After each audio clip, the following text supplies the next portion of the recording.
What's going on, guys? Play-by-Play Gaming here, back with another Epic Sim video, and today we're going to be taking a look at Ada and the new ML 4-star ML Khawana. Here we go. Let's take a look at Ada, the first one here. Curse me.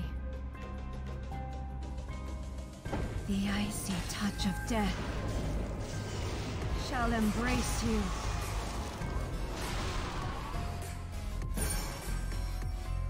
So here we go. We have Ada Mage, Ice Mage Hero. She looks really nice. Her S3 is top notch for sure.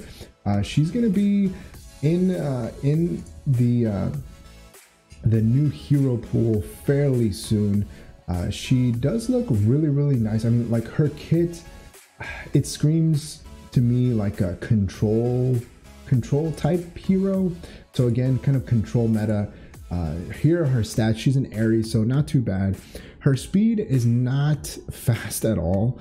It is kind of a low base speed for a mage, so having her go first is going to be, it's going to take a lot of gear, right? So I don't necessarily think that with her you're going to end up going first.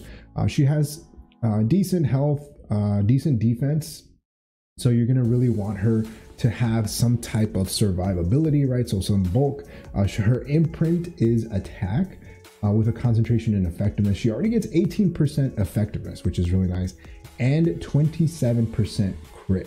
So I'm actually really interested to see her multipliers, because based on her kit, it looks like you really want to build her 100% crit to maximize her skills. So we'll take a look at that here. So here's her skill 3. Releases energy to attack all enemies with a 60% chance to stun for 1 turn. When you max this out, it's an 85% chance to stun, and it increases combat readiness of all allies by 5% according to the number of critical hits made.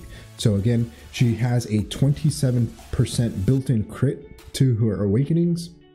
So you really want to build her at least 100% crit, just so that you can guarantee yourself that 20% bump in combat readiness, right? So if you go in arena and she gets those 4 crits, let's see if well, I think they do 3 here. So she's gonna go with her S3 according to the number of enemies on there. So there's 2 crits there. She got stuns on both of these, and she got 10% combat readiness. So the team got 10% combat readiness. So if you do build her 100% crit, she would have got, the entire team would have gotten 15%. If there was 1 more unit here, it would have been 20%. So it's something to kind of keep in mind. Her S2 Cold Snap attacks all enemies with an explosion of ice, dispelling 1 buff before decreasing combat readiness by a random amount between 5 and 20%. A critical hit will decrease combat readiness by an additional 10%.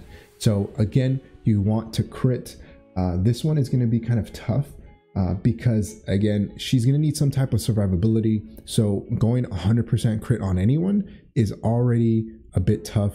So building 100% crit, giving her some way to tank hits, right? Some bulk, and maybe even do damage. I don't know, we'll see. But this one is really interesting because it can go from a 4-turn cooldown to a 3-turn cooldown, and it only takes 10 souls to soul burn the S2. So essentially this can be on a 1-turn cooldown, and you can just spam this, right? If you are running her with like a book, right? You can get souls and just pretty much soul burn every time she gets a turn. She'll get reduced by 1 turn, getting combat readiness with her S3.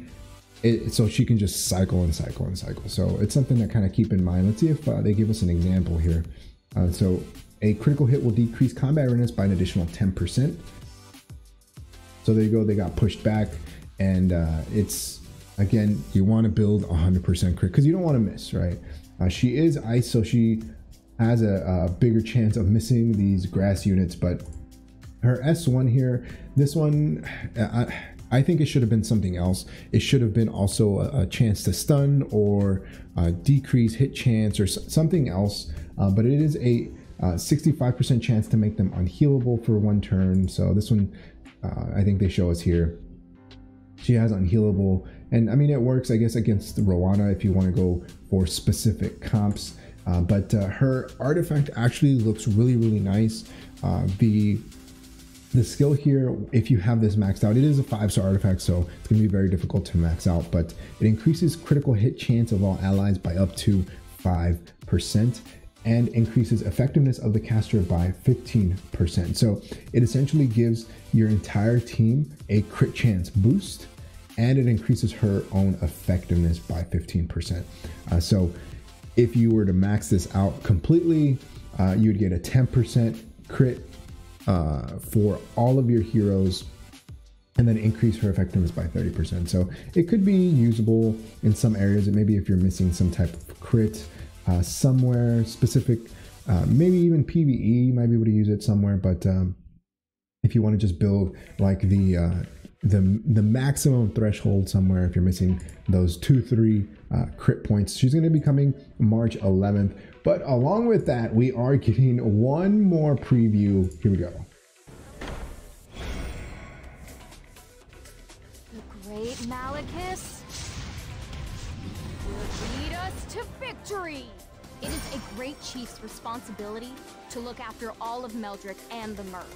So we're getting Great Chief Khawana. Everybody thought it was going to be ML Kawazu, but no, it is ML Khawana. She looks really, really cool too. I would say that her artwork is way better than Ida's.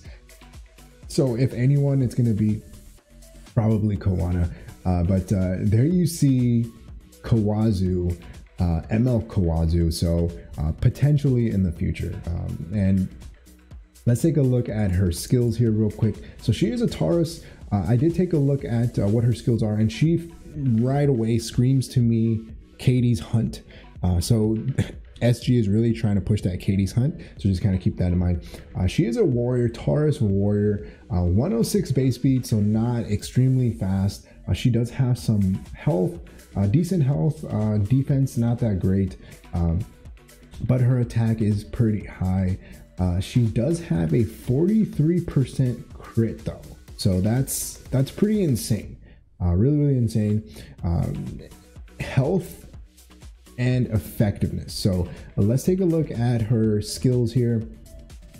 So her S2 motivation increases critical hit chance by 20%.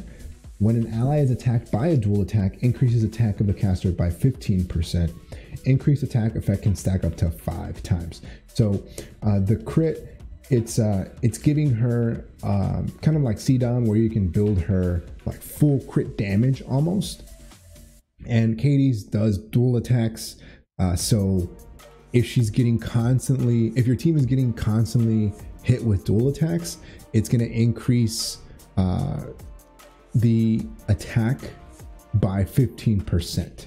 So it's going to stack up to 5 times. So that's going to be an insane amount of attack. So she's going to do an insane amount of damage whenever she pops off. So it's going to be really interesting to see her in maybe PvP somehow. But I mean, you could definitely try bringing her with some type of like dual attack heroes, maybe with I don't think they showed it to us here. If we go back a little bit, I think they're just showing us it's stacking up. Okay, so there's motivation 3. Okay, there's motivation 4. Yeah, so they're just kind of showing it stacking up. But I mean, she doesn't do anything. So she doesn't counter. She doesn't attack when your team gets dual attack. So she's pretty much just taking hits until she gets to go. Kind of like Hell Cutter, where it's giving you a stat boost, even El's Fist, something like that, right? Those artifacts. But her skill 3, Great Chief's Devotion, releases power to dispel 2 debuffs from all allies and grants increased speed and barrier for 2 turns. Barrier strength increases proportional to the caster's attack and grants an extra turn. So essentially, she's helping your team survive in the hunt. She's cleansing, she's giving you a speed buff and a barrier, and she gets another turn. So when she goes with her S3, she can potentially go into her S1. So let's see if they show us here. Now they're going to show her S3. Barrier strength. She gets an extra turn here. Yeah, see, so she can go into her S1. So her S1 here cuts an enemy with a 75% chance to restrict for 1 turn, has a 75% chance to restrict for 2 turns when the target is a light elemental enemy. And this increases her effect chance, and soul burn increases damage. But again, if you're using her in a hunt, you're not going to be soul burning. You're just going to be hitting auto. But let's take a look at what they show us here. So yeah, I see there's the restrict. Yeah, and I mean, there you go. We got a ML 4-star, which are supposed to be PvP heroes, a PvE hero now. So it's something to look out for. You never know when we might get another PvE Moonlight hero. So that's going to be the end of the video. Let me know what your thoughts are on the brand new heroes, Ada, ML Khawana. I know I have a lot of Khawana dupes. She's coming on March 25th, and she's going to be in the Mystic Summons on March 25th, so just kind of keep that in mind. Let me know your thoughts on the brand new heroes below in the comment section. Like always, if you happen to enjoy the video, hit that like button. If you haven't subscribed, hey, think about subscribing. It really helps the channel grow and reach more people like you who like content like this. Like always, thanks for watching, and I'll see you next time. Peace.